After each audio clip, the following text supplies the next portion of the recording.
அன்பின் பரலோக தேவனே, உங்களுக்கு கோடான கோடி ஸ்தோத்திரங்கள் உண்டாகட்டும்.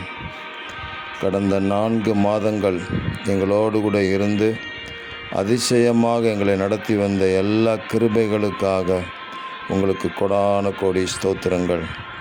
இந்த புதிய மாதமாகிய மே மாதத்தை உங்கள் கரங்களிலே நாங்கள் கொடுக்கிறோம்.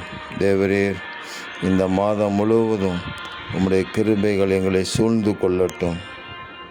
உம்முடைய திரளான இரக்கங்கள் எங்களுக்கு கிடைப்பதாக ஒவ்வொரு நாளும் எங்களை வழிநடத்துங்க. உன்னை அதிசயங்களை காண பண்ணுவேன் என்று வாக்கு கொடுத்த தெய்வமே, அந்த வார்த்தையின்படி அதிசயங்களை காண செய்யுங்க. நீர் கிருபை செய்கிற தேவன். ஒவ்வொரு நாளும் கிருபை செய்து எல்லா தேவைகளையும் சந்தித்து சுக பலன் ஜீவன் ஆரோக்கியத்தை கொடுத்து ஆண்டவராகிய இயேசு கிறிஸ்துவின் நாமத்தின் மகிமைக்கென்று ஜீவனுள்ள சாட்சிகளாக நாங்கள் வாழ கிருபை தாருங்க. இரட்சகர் இயேசு கிறிஸ்துவின் நாமத்தில் ஜெபிக்கிறோம் பிதாவே. ஆமேன், ஆமேன், ஆமேன்.